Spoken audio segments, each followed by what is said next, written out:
ಮನೆಯಲ್ಲಿ ಸ್ವಲ್ಪ ಸ್ವಲ್ಪ ತರಕಾರಿ ಉಳಿದ್ರೆ ಆ ತರಕಾರಿಯನ್ನ ನಾವು ಬಳಸಿಬಿಟ್ಟು ತುಂಬಾನೇ ಸುಲಭವಾಗಿ ಡಾಬಾ ಸ್ಟೈಲ್ ಅಲ್ಲಿ ಮಿಕ್ಸ್ ವೆಜಿಟೇಬಲ್ ಕರಿಯನ್ನ ಯಾವ ರೀತಿ ಮಾಡ್ತಾರಲ್ಲ ಅದೇ ರೀತಿ ಮಾಡಿ ಇವತ್ತು ತೋರಿಸಿ ಕೊಡ್ತಾ ಇದ್ದೀನಿ. Hi friends, welcome to GNS home cooking. Friends, ಮನೆಯಲ್ಲಿ ನಾವು ತರಕಾರಿನ ತಗೊಂಡ್ ಬಂದಾಗ ಸ್ವಲ್ಪ ಏನಾದ್ರೂ ತರಕಾರಿ ಉಳಿಯುತ್ತೆ. ಸೊ ಎಲ್ಲ ತರಕಾರಿಯನ್ನ ನಾವು ಮಿಕ್ಸ್ ಮಾಡಿಬಿಟ್ಟು ಒಂದು ಹೊಸ ರೀತಿಯ ವೆಜಿಟೇಬಲ್ ಕರಿಯನ್ನ ಮಾಡಬಹುದು. ಇವತ್ತು ನಾನು ನಿಮ್ಗೆ ಇಲ್ಲಿ ಡಾಬಾ ಸ್ಟೈಲ್ ಅಲ್ಲಿ ವೆಜಿಟೇಬಲ್ ಕರಿಯನ್ನ ಯಾವ ರೀತಿ ಮಾಡ್ತಾರಂತ ತೋರಿಸ್ಕೊಡ್ತಾ ಇದ್ದೀನಿ. ಫ್ರೆಂಡ್ಸ್, ಮೇನ್ ಇಂಪಾರ್ಟೆಂಟ್ ಈ ಕರಿಲಿ ಏನಪ್ಪಾ ಅಂದ್ರೆ ನಾವು ಗ್ರೇವಿಯನ್ನ ಯಾವ ರೀತಿ ಮಾಡ್ಕೊತೀವಲ್ಲ ಅದೇ ಮೇನ್ ಇಂಪಾರ್ಟೆಂಟ್. ನಂತರ ನೀವು ನಿಮ್ಗೆ ಇಷ್ಟ ಆಗಿರುವಂತ ತರಕಾರಿಯನ್ನ ನೀವು ಸಪರೇಟ್ ಆಗಿ ಕೂಡ ಹಾಕೋಬಹುದು, ಇಲ್ಲಪ್ಪಾ ಅಂದ್ರೆ ಮಿಕ್ಸ್ ಅನ್ನ ಮಾಡಿ ಕೂಡ ಹಾಕೋಬಹುದು. ಡಾಬಾಗಳಲ್ಲಿ ಯಾವ ರೀತಿ ಈ ಗ್ರೇವಿಯನ್ನ ಮಾಡ್ತಾರಲ್ಲ ಇವತ್ತು ಈ ವಿಡಿಯೋದಲ್ಲಿ ತೋರಿಸಿ ಕೊಡ್ತಾ ಇದ್ದೀನಿ. ಪೂರ್ತಿ ಈ ವಿಡಿಯೋನ ನೋಡಿ ಎಲ್ಲಿ ಸ್ಕಿಪ್ ಮಾಡ್ತೀನಿ. ಖಂಡಿತ ನಿಮ್ಗೆ ಈ ವಿಡಿಯೋ ಇಷ್ಟ ಆಗುತ್ತೆ. ಫಸ್ಟ್ ಟೈಮ್ ನೀವೇನಾದ್ರೂ ನಮ್ಮ ಚಾನೆಲ್ ನೋಡ್ತಾ ಇದ್ರೆ ಪ್ಲೀಸ್ ನಮ್ಮ ಚಾನೆಲ್ಗೆ ಸಪೋರ್ಟ್ ಮಾಡಿ, ಹಾಗೆ ನಮ್ಮ ಚಾನೆಲ್ನ ಸಬ್ಸ್ಕ್ರೈಬ್ ಮಾಡ್ಕೊಳ್ಳೋದನ್ನ ಮರಿಬೇಡಿ ಫ್ರೆಂಡ್ಸ್. ಹಾಗಿದ್ರೆ ತಡ ಮಾಡ್ತೀನಿ, ವಿಡಿಯೋನ ಪೂರ್ತಿ ನೋಡೋಣ ಬನ್ನಿ ಫ್ರೆಂಡ್ಸ್. ಮೊದಲಿಗೆ ನಾನಿಲ್ಲಿ 7 ರಿಂದ 8 ಕಾಳಷ್ಟು ಕಾಳು ಮೆಣಸನ್ನ ಸೇರಿಸ್ತಾ ಇದ್ದೀನಿ. ನಂತರ ಇದಕ್ಕೆ 1 ಚಮಚದಷ್ಟು ಧನಿಯಾ ಕಾಳು, 1 ಚಮಚದಷ್ಟು ಜೀರಿಗೆ, ನಂತರ ಇದಕ್ಕೆ 1 ಚಮಚದಷ್ಟು ಸೋಂಪನ್ನ ಸೇರಿಸ್ತಾ ಇದ್ದೀನಿ. ಇದಕ್ಕೆ ಬಡೆ ಸೊಪ್ಪು ಅಂತ ಕೂಡ ಹೇಳ್ತೀವಿ. ಸ್ವಲ್ಪ ಇದನ್ನ ಫ್ರೈ ಮಾಡ್ಕೋಬೇಕು. ನೀವು ಸ್ಪೈಸಿ ತಿನ್ನೋರಿದ್ರೆ ಸ್ವಲ್ಪ ಇದಕ್ಕೆ ಯಾಲಕ್ಕಿ, ಲವಂಗ, ದಾಲ್ಚಿನಿಯನ್ನ ಕೂಡ ಸೇರಿಸ್ಕೋಬಹುದು, 2. ನಂತರ ಒಂದು ಬೌಲ್ಗೆ ಸರ್ವನ್ನ ಮಾಡಿಕೊಂಡು ಇದನ್ನ ನುಣ್ಣಗೆ ಪೌಡರ್ ಅನ್ನಾಗಿ ಮಾಡ್ಕೋಬೇಕು. ಫ್ರೆಂಡ್ಸ್, ಅದೇ ಬಾಣಲಿಗೆ ನಾನಿಲ್ಲಿ 1 ಚಮಚದಷ್ಟು ಎಣ್ಣೆಯನ್ನ ಸೇರಿಸ್ತಾ ಇದ್ದೀನಿ. 1 ಮುಷ್ಟಿ ಆಗುವಷ್ಟು ಗೋಡಂಬಿಯನ್ನ ಕೂಡ ಇಲ್ಲಿ ಸೇರಿಸ್ತಾ ಇದ್ದೀನಿ. ನಾನಿಲ್ಲಿ ಪನ್ನೀರನ್ನ ಮನೆಯಲ್ಲೇ ರೆಡಿ ಮಾಡಿದ್ದು. ಸೊ ಸ್ವಲ್ಪ ಪನ್ನೀರನ್ನ ತಗೊಂಡ್ಬಿಟ್ಟು ಅರಿಶಿನ, ಖಾರ, ಉಪ್ಪನ್ನ ಹಾಕಿ ಚೆನ್ನಾಗಿ ಈ ರೀತಿ ಮ್ಯಾಗಿನೇಟ್ ಮಾಡ್ತಾ ಇದ್ದೀನಿ. ಈ ರೀತಿ ಮ್ಯಾಗಿನೇಟ್ ಮಾಡಿ ಸೇರಿಸೋದ್ರಿಂದ ಪನ್ನೀರಲ್ಲಿ ಟೇಸ್ಟ್ ಚೆನ್ನಾಗಿ ಬರುತ್ತೆ. ಈಗ ನಾವು ಇದನ್ನ ಸ್ವಲ್ಪ ಫ್ರೈ ಮಾಡ್ಕೋಬೇಕು. ನಿಮ್ಮ ಹತ್ರ ಟೈಮ್ ಇದ್ರೆ ನೀವು ಪನ್ನೀರನ್ನ ಈ ರೀತಿ ಮ್ಯಾಗಿನೇಟ್ ಮಾಡಿ ಸೈಡ್ಗೆ ಇಡಬಹುದು ಸ್ವಲ್ಪ ಹೊತ್ತು. ನಂತರ ಇದನ್ನ ನಾನು ಒಂದು ಬೌಲ್ಗೆ ಸರ್ವನ್ನ ಮಾಡ್ಕೊತಾ ಇದ್ದೀನಿ.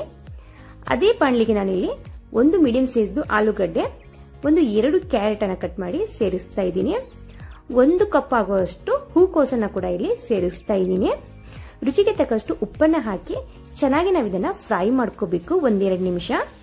ಫ್ರೆಂಡ್ಸ್, ಇದಕ್ಕೆ ನೀರನ್ನ ಹಾಕಬಾರ್ದು, ಉಪ್ಪು ಹಾಕಿರೋ ಕಾರಣಕ್ಕೆ ಇದು ಚೆನ್ನಾಗಿ ಕುಕ್ ಆಗುತ್ತೆ. ನಂತರ ನಾನು ಇಲ್ಲಿ ಒಂದು 12 ರಿಂದ 14 ಆಗುವಷ್ಟು ಚಿಕ್ಕ ಈರುಳ್ಳಿಯನ್ನ ತಗೊಂಡಿದ್ದೀನಿ.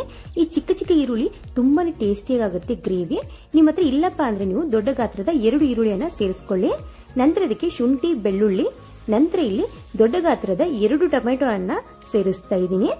ನಂತರ ಇದಕ್ಕೆ ನಾನಿಲ್ಲಿ 1 ಮುಷ್ಟಿ ಆಗುವಷ್ಟು ಗೋಡಂಬಿಯನ್ನ ನೆನೆಸಿ ಇಟ್ಟಿದ್ದೆ ಮೊದಲೇ, ಅದನ್ನು ಕೂಡ ಇಲ್ಲಿ ಸೇರಿಸ್ತಾ ಇದ್ದೀನಿ. ಈ ನೀರನ್ನ ಇದೆಯಲ್ಲ, ಇದೇ ನೀರನ್ನ ಹಾಕಿ ನುಣ್ಣಗೆ ಪೇಸ್ಟ್ ಅನ್ನಾಗಿ ಮಾಡ್ಕೋಬೇಕು. ನೋಡ್ತಾ ಇರ್ಬೋದು ಎಷ್ಟು ಚೆನ್ನಾಗಿ ಪೇಸ್ಟ್ ಅನ್ನಾಗಿ ಮಾಡ್ಕೊಂಡಿದ್ದೀನಿ ಅಂದ್ಬಿಟ್ಟು. ಅಲ್ಲಿವರೆಗೂ ನಮ್ದು ತರಕಾರಿ ಕೂಡ ಚೆನ್ನಾಗಿ ಕುಕ್ ಆಗಿದೆ. ಒಂದು ಪ್ಲೇಟ್ಗೆ ಸರ್ವನ್ನ ಮಾಡ್ಕೊಳ್ಳೋಣ. ನಂತರ ನಾನಿಲ್ಲಿ ಅದೇ ಬಾಣಲಿಗೆ 2 ಚಮಚದಷ್ಟು ಎಣ್ಣೆಯನ್ನ ಸೇರಿಸ್ತಾ ಇದ್ದೀನಿ. ನಂತರ ಇದಕ್ಕೆ ಕೆಲವು ಒಣ ಮಸಾಲೆಯನ್ನ ಇಲ್ಲಿ ಸೇರಿಸ್ತಾ ಇದ್ದೀನಿ. ನೀವು ಸ್ಪೈಸಿ ತಿನ್ನೋರಾದ್ರೆ ಒಣ ಮಸಾಲೆ ಕ್ವಾಂಟಿಟಿಯನ್ನ ಸ್ವಲ್ಪ ಜಾಸ್ತಿ ಮಾಡ್ಕೋಬಹುದು. ನಂತರ ಇದಕ್ಕೆ ರುಬ್ಬಿಟ್ಟಿರುವಂತ ಮಸಾಲೆಯನ್ನ ಸೇರಿಸಿ ಚೆನ್ನಾಗಿ ನಾವು ಇದನ್ನ ಮಿಕ್ಸ್ ಮಾಡ್ಕೋಬೇಕು. ಇದರಲ್ಲಿರುವಂತ ಹಸಿ ವಾಸನೆ ಎಲ್ಲ ಹೋಗ್ಬೇಕು, ಎಣ್ಣೆ ಚೆನ್ನಾಗಿ ರಿಲೀಸ್ ಆಗಬೇಕು, ಅಲ್ಲಿವರೆಗೂ ಇದನ್ನ ಕುಕ್ ಮಾಡ್ಕೋಬೇಕು. ಫ್ರೆಂಡ್ಸ್, ನಿಮ್ಗೆ ಯಾವ್ದು ಇಷ್ಟನೋ ಆ ತರಕಾರಿನ ಕೂಡ ನೀವು ಇದಕ್ಕೆ ಸೇರಿಸ್ಕೋಬಹುದು. ಮನೆಯಲ್ಲಿ ಇರುವಂತ ಪ್ರತಿಯೊಂದು ತರಕಾರಿನ ಕೂಡ ನೀವು ಯೂಸ್ ಮಾಡ್ಕೋಬಹುದು. ನಂತರ ಇಲ್ಲಿ ರುಬ್ಬಿಟ್ಟಿರುವಂತ ಮಸಾಲೆಯನ್ನ ನಾನು ಸೇರಿಸ್ತಾ ಇದ್ದೀನಿ. ನಂತರ ಇದಕ್ಕೆ ರುಚಿಗೆ ತಕ್ಕಷ್ಟು ಅಚ್ಚ ಖಾರದ ಪುಡಿಯನ್ನ ಸೇರಿಸ್ತಾ ಇದ್ದೀನಿ. ಸ್ವಲ್ಪನೇ ಅರಿಶಿನವನ್ನ ಕೂಡ ಇಲ್ಲಿ ಸೇರಿಸ್ತಾ ಇದ್ದೀನಿ. ನಾನಿಲ್ಲಿ ಕಲರ್ ಚೆನ್ನಾಗಾಗ್ಲಿ ಅನ್ನೋ ಕಾರಣಕ್ಕೆ ಕಾಶ್ಮೀರಿ ರೆಡ್ ಚಿಲ್ಲಿ ಪೌಡರ್ ಅನ್ನ 1 ಚಮಚದಷ್ಟು ಸೇರಿಸ್ತಾ ಇದ್ದೀನಿ. ಇದು ಆಪ್ಷನಲ್, ಬೇಕಂದ್ರೆ ಸೇರಿಸ್ಕೊಳ್ಳಿ, ಬೇಡ ಅಂದ್ರೆ ಸ್ಕಿಪ್ ಮಾಡ್ಕೊಳ್ಳಿ. ರುಚಿಗೆ ತಕ್ಕಷ್ಟು ಉಪ್ಪನ್ನ ಹಾಕಿ ಚೆನ್ನಾಗಿ ಇದನ್ನು ಕೂಡ ಮಿಕ್ಸ್ ಮಾಡ್ಕೋಬೇಕು. ಫ್ರೆಂಡ್ಸ್, ನಾವು ತರಕಾರಿ ಕೂಡ ಉಪ್ಪನ್ನ ಹಾಕಿರ್ತೀವಿ, ಸೊ ಉಪ್ಪನ್ನ ನೋಡ್ಬಿಟ್ಟೆ ಹಾಕೊಳ್ಳಿ.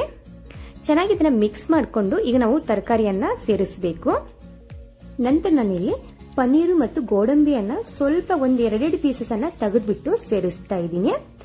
ಫ್ರೆಂಡ್ಸ್, ಈಗ ನಾವು ಇದನ್ನ ಜಾಸ್ತಿ ಮಿಕ್ಸ್ ಮಾಡಬಾರ್ದು, ಸ್ವಲ್ಪನೇ ಮಿಕ್ಸ್ ಮಾಡಿಕೊಂಡು ಬಿಸಿ ನೀರನ್ನ ಸೇರಿಸಬೇಕು. ಯಾವುದೇ ಕಾರಣಕ್ಕೂ ನೀವು ತಣ್ಣೀರನ್ನ ಸೇರಿಸಬಾರ್ದು, ಬಿಸಿ ನೀರನ್ನೇ ಸೇರಿಸಬೇಕು. ಇದು ತುಂಬಾ ಇಂಪಾರ್ಟೆಂಟ್. ತಣ್ಣೀರ್ ಹಾಕೋದ್ರಿಂದ ಗ್ರೇವಿ ಟೇಸ್ಟ್ ಚೇಂಜ್ ಆಗುತ್ತೆ. ಈಗ ನಾನಿಲ್ಲಿ ಬಿಸಿ ನೀರನ್ನ ಸೇರಿಸಿದ್ದೀನಿ. ಈ ಕಪ್ಲಿಂದ 1 ಕಪ್ ಆಗುವಷ್ಟು, ನಿಮ್ಗೆ ಎಷ್ಟು ಬೇಕಲ್ಲ ಅಷ್ಟು ನೀರನ್ನ ಸೇರಿಸ್ಕೊಂಡು ಮೇಲ್ಗಡೆ ನಂತರ ಕಸ್ತೂರಿ ಮೇಥಿಯನ್ನ ಸ್ವಲ್ಪನೇ ಫ್ರೈ ಮಾಡಿಕೊಂಡು ಸೇರಿಸ್ತಾ ಇದ್ದೀನಿ. ಫ್ರೆಂಡ್ಸ್, ಈಗ ನಾವು ಇದನ್ನ ಮುಚ್ಚಿಬಿಟ್ಟು 1 ರಿಂದ 2 ಕುದಿ ಬರುವವರೆಗೂ ಕುದಿಸ್ಕೋಬೇಕು. ನೋಡ್ತಾ ಇರ್ಬೋದು ಎಷ್ಟು ಚೆನ್ನಾಗಿ ಇಲ್ಲಿ ಎಣ್ಣೆ ರಿಲೀಸ್ ಆಗ್ತಾ ಇದೆ ಅಂದ್ಬಿಟ್ಟು. ಸ್ವಲ್ಪನೇ ತಣ್ಣಗಾದ ನಂತರ ನಾನು ಇಲ್ಲಿ ಕೊತ್ತಂಬರಿ ಸೊಪ್ಪನ್ನ ಮೇಲ್ಗಡೆ ಸೇರಿಸ್ತಾ ಇದ್ದೀನಿ. ಕಾಶ್ಮೀರಿ ರೆಡ್ ಚಿಲ್ಲಿ ಪೌಡರ್ ಹಾಕೋದ್ರಿಂದ ತುಂಬಾನೇ ಚೆನ್ನಾಗಿ ಅನ್ಸುತ್ತೆ ಇದು ಕಲರು. ಈ ವಿಡಿಯೋ ನೋಡಿದ್ದಕ್ಕೆ thank you so much friends.